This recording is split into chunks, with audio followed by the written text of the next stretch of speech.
Okay, Easy Crypto Bytes here. Welcome back. It's been about a week since I put a video out, and I've been really wanting to. I got about 3 or 4 videos that are in the works that I really want to get out, but I've just been super busy past week. But I want to talk to you about something today. I want to talk to you. There's a big question: is it too late to buy crypto? Are we too late? Are you too late to the party? If you haven't bought crypto before, is it did you already miss the crypto train? Let's think about this. What if you could have bought, say, a Wells Fargo stock back in 1990, $2. Today it's at $73. What if you could have bought, let's say, a Microsoft stock back in 1995? You're looking at $4, $4 to $5, and today it's at $415. What if you could have bought Apple in 1995 at 30 to 40 cents? Today is at $230 or around that price tag today. What if you could have bought Amazon? What if you could have bought that in 2003 at $2.50? Today is at $200. What if you could have bought Tesla at 2011? Everybody loves Tesla. It's a great stock at $2 in 2011, and today it's $340, around $340. What if you could have done all these? Would you have done it? Today's blockchain companies, the blockchain companies now are the tech, the finance, the internet companies of the early 90s and the 90s and early 2000s. Let's actually take it a step further though. What if you could actually have bought shares of the internet itself, the structure of the internet, the everything that the companies that use websites and all? What if you could have bought the actual shares of the structure that those websites use to run?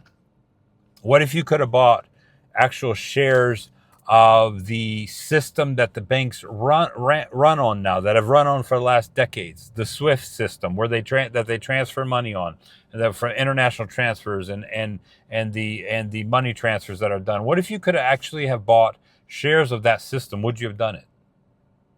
I would have. Actually, blockchain today is buying shares of the system. When you buy, let's say, a Bitcoin or an XRP or an Ethereum or a Solana or Cardano or a Sui, these are what's called layer one blockchains. These are the infrastructure and structure that businesses build and use to build their structure on, to transfer the funds, to build the software, the smart contracts and things like that they're building their businesses on. The new internet, so to speak, the new financial system. That's what this is actually. And I don't think many people, some people do, but I don't think, especially if you're new into crypto, you don't grasp that. You see meme coins and you see these types of things that are popping off, and you're looking at the price action and all this. And I don't think a lot of people actually are grasping the reality and the severity and the importance of what is actually transitioning and happening in our world right now.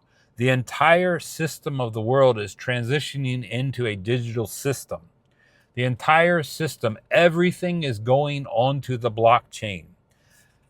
Real world assets, houses, cars, stocks, bonds, everything is going to be going onto the blockchain. It's going to be tokenized, as the term is called. It's taking real world assets and putting it on the blockchain, the ledger, so that it can be kept track of, and so that you can have real ownership. Instead of just a piece of paper, you actually have a digital trail of who owns what, when it was transferred, how it was transferred, what was paid, and all that is going to be going onto the blockchain.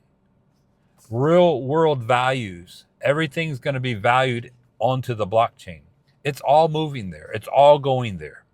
It may take a little bit of while, but I think it's going to go a lot faster than most of us even understand and believe, because the systems have been being built over the last 4 to 5 years. The systems have been being built and tested by the banks, by government, CBDCs. They're coming. They may, hopefully not America, but countries around the world are already building out CBDCs, their central bank digital currencies, And everything is going this way. There's not going to be any stopping it. It's too late. The system needs to actually change because the system that we have now is archaic. It's decades old. It's old technology, and everything is moving to the new technology.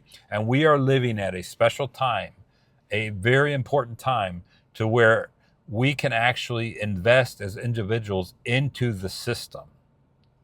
And that's where we are. So are we too late? Are you too late to buy crypto? No. I would say resoundingly, heck no. You are still early.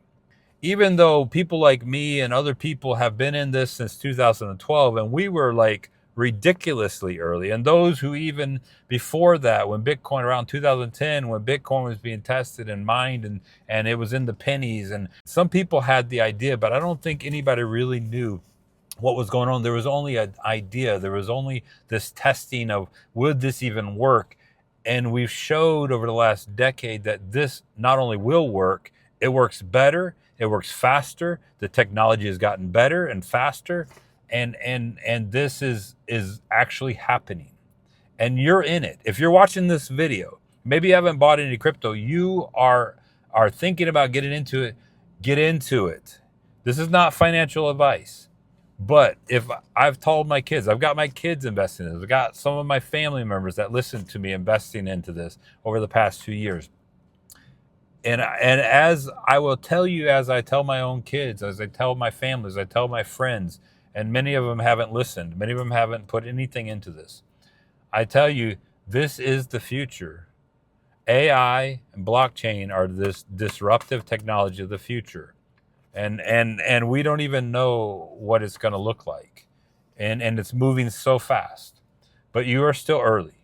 It is not too late.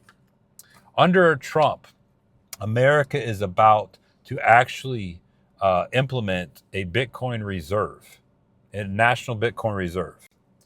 And some people even believe Trump actually met with Brad Garlinghouse, the one of the founders and CEO of Ripple, is the company that is developing the XRP blockchain or ledger. And so he met with Trump. And some people are speculating, and there's rumors saying that not only will there be a Bitcoin reserve, but there might even be an XRP reserve, because XRP is being used to transfer liquidity from banks to banks, international transfers, their liquidity pools, and they're building out their product on that. And XRP is going to be humongous. It's going to be big. And so these things are happening behind the scenes, and because of the internet, it's leaking out. And in the past, these companies and these countries would build out these systems, and everything would be done behind the scenes, and you wouldn't know anything about it because the internet didn't exist, and whatever you learned was on the news or in a newspaper. But with the internet, these things come out quickly, and we're learning. We can learn about them, and then we can learn about how to invest in them. So you're not too late. In fact, you are still early. I mean, some of this is it's gonna be so mind blowing what we see, where some of these valuations of these companies and of these blockchain companies and of these cryptocurrencies are going to be absolutely staggering and mind blowing. That we, even us who have been in this for a while, aren't even. It's going to go past, I believe, even what we are considering and thinking, and we're not even going to be able to grasp. In 5 to 10 years, it's going to be absolutely probably insane where some of these have gone. Very few people would have thought that Bitcoin would be almost $100,000 when it was less than $1. It was in pennies. And I learned about it in 2012 when it was from $5 to $10. And it was literally unfathomable to most people that one day Bitcoin would be worth $100,000 or more. It was crazy. It was actually what you would have been called insane. And people were called insane who actually had an idea that Bitcoin could be something. There are viable, real companies, real world problems that are being solved with cryptocurrency and blockchain. And this is real value. The problem solved is what gives it the value. One last thing, and then I'm going to get off here. I don't want this video to be too long. If I had just a little bit of money and I could only buy one cryptocurrency, and I could only, because I've had this question framed not exactly this way, but I just have a little bit of money, and what should I invest in? And I don't give investing advice. But what I would do, me personally, if I had under $1,000 or if I had a couple $1,000 and I could only invest in one cryptocurrency, what would I do? I would personally invest in XRP. If I wanted something I was just going to buy and hold and then pass down to my kids or grandkids and maybe take a little bit and spend it when I needed it type of thing. But that's my personal opinion. If I was new to crypto, had limited funds, could only buy one thing and could only invest in one thing, it would be XRP. And that's what I've told most of my friends. And the ones that listen, I think are going to be very, very happy in the future. And XRP is now over $1. And I used to tell people, if you get it under $1 to steal. Now I think if you get it under $3, you're still it's a steal. And it depends on how long you want to hold it. If you're buying for like a 5-10 year investment or longer, then I think anything right now is a steal. Because I think once this thing goes up to like $10-20, it's not coming back down to these levels, in my personal opinion. So that's my opinions. Are we too late to crypto? No, you're still early. You're still early. Do your due diligence, study, learn about this. A lot of people don't want to take the time. Take the time. It's going to be time well spent if you learn about crypto now. Watch the videos, study, read about it, do what you need to do, and then figure out what you're going to invest in. You haven't missed the train yet, but if you wait too long, you will miss the train. All right. Hope that helped you. Easy Crypto Bytes out.